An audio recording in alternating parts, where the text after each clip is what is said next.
Hello friends, कैसे हैं आप सभी लोग। उम्मीद करता हूँ आप लोग बहुत अच्छे से होंगे। तो स्वागत है आपका फिर से हमारे यूट्यूब चैनल पर। मैं हूँ इंजीनियर सैयद ओन मोहम्मद। तो आज जो हमारी घर बनाने की सीरीज़ चल रही है उसमें आज एक टॉपिक है हमारा फाउंडेशन से रिलेटेड, कि हमारे जब फाउंडेशन बनाना होगा हमें तो किन किन बातों का ध्यान रखना है। ठीक है, तो जैसे कि हम अपनी जब फाउंडेशन बनाते हैं तो एक्सकेवेशन करते हैं, जहाँ तक हमें फाउंडेशन जो है ग्राउंड लेवल में ले जाना होता है। तो उसमें कभी कभी क्या होता है, हम जेसीबी से भी एक्सकेवेशन करवाते हैं या मैनुअली करवाते हैं। मैनुअली करवाएंगे तो कोई प्रॉब्लम नहीं, अगर जेसीबी से करवाते हैं तो उसमें हमें एक बात का ध्यान रखना है कि जो हमारा जेसीबी होता है उसमें जो दांते होते हैं, फार होता है, तो उसका जो दाता होता है वो 100 mm या 150 mm का होता है लगभग। तो जब वो खोदता है तो उसकी जो मिट्टी होती है वो लूज हो जाती है उसको खोदने की वजह से। तो हमें खोदना वहीं तक है कि बाद में जब खुदाई के बाद, एक्सकेवेशन के बाद 150 mm जो मिट्टी रहेगी वो मैनुअली हम निकाल सकें, उस लेवल तक जो है हमें खोदना है। ठीक है। दूसरा पॉइंट ये कि जब एक्सकेवेशन हमारा कंप्लीट हो जाए उसके बाद जो है कॉम्पैक्ट करना है हमें, जो हमारी सतह रहेगी ज़मीन की उसको कॉम्पैक्ट करना है कॉम्पैक्शन से। ठीक है, कॉम्पैक्शन से बढ़िया से उसका कॉम्पैक्शन कर लेंगे कॉम्पैक्टर से। उसके बाद जो है उस पर करेंगे हम पीसीसी जो कंक्रीट बनाएंगे हम, उसका रेशियो होना चाहिए 1:4:8, यानी कि उसमें बहुत ज़्यादा सीमेंट की ज़रूरत नहीं होती है हमें, क्योंकि वो हमारे स्ट्रक्चर का पार्ट नहीं होता है, वो एज ए बेस काम करता है। वो बेस के हिसाब से जो है हम सीमेंट कम डालेंगे। ठीक है, 1:4:8 का मतलब ये हो गया 1 part of cement, 4 part of sand और 8 पार्ट ऑफ कोर्स एग्रीगेट, यानी कि जो गिट्टी आती है। ठीक है।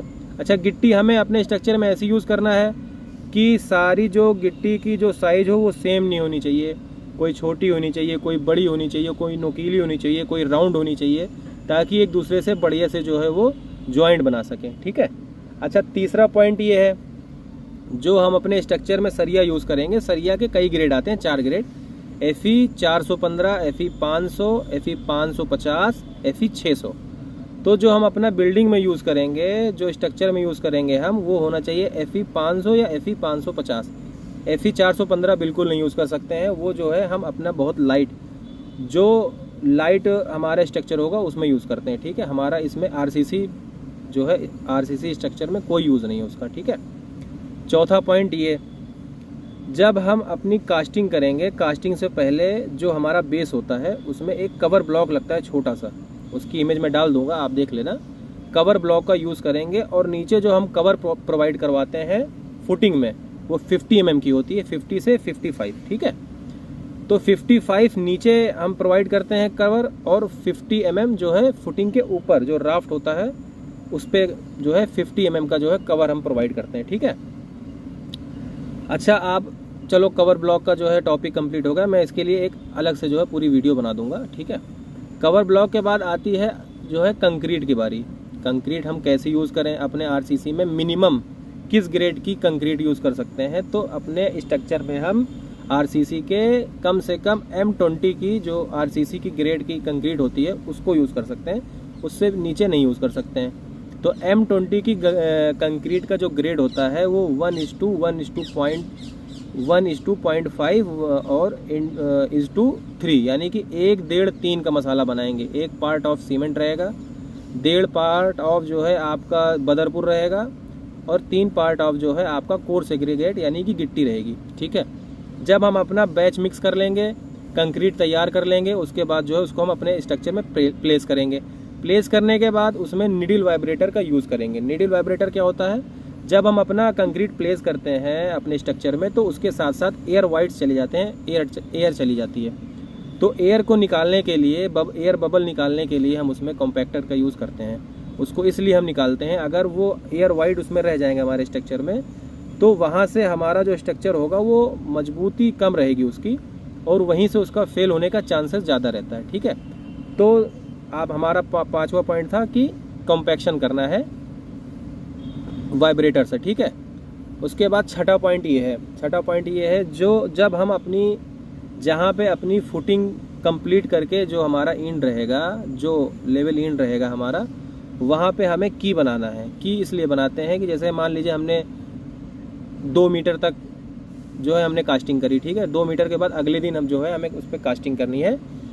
तो वहाँ पे हम की बना देते हैं, की इमेज में डाल दूंगा एक, आप देख लेना। की बना देते हैं कि कल जब हम आकर दोबारा से उसमें कास्टिंग करें तो वो एक दूसरे से अच्छे से कनेक्ट हो जाए, ठीक है। ये हो गया हमारा 7वां पॉइंट।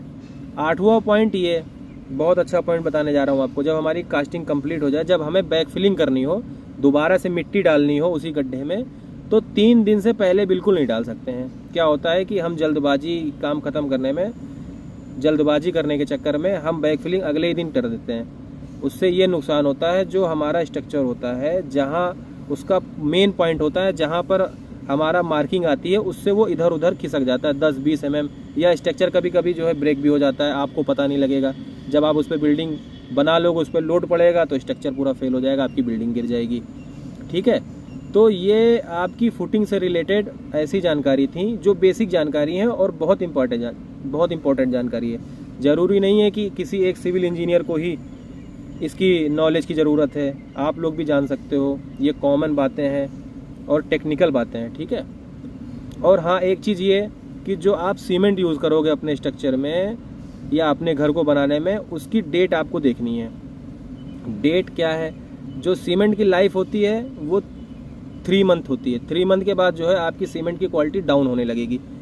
तो जब आप, जो हमारा कट्टा आता है सीमेंट का, जब उसका जो कट्टा होगा खाली, आप चेक करना उस पर मंथ और वीक, किस मंथ में बैच हुई है और किस मंथ के किस वीक में बैच हुई है, ठीक है। उस हिसाब से आप हिसाब लगा लो कि जब आप करने जा रहे हो कंक्रीट, जब आप अपने उसमें जो है कंक्रीट बनाने जा रहे हो, तो कितने दिन है। अगर 3 महीने से ऊपर हो गया है तो वो सीमेंट आपकी स्ट्रक्चर जो है कास्टिंग करने के लिए एकदम बेकार है, आप उसको यूज़ मत करो। क्योंकि आप अगर उसको यूज़ करोगे तो कल के आपको जो है वो धोखा दे सकती है, आपका स्ट्रक्चर ख़राब हो सकता है, ठीक है दोस्तों। तो आज के लिए इतना ही इस वीडियो में। बने रहिए हमारे साथ हमारे चैनल पर। अगली वीडियो में फिर एक नए टॉपिक के साथ आऊँगा। तब तक के लिए जय हिंद।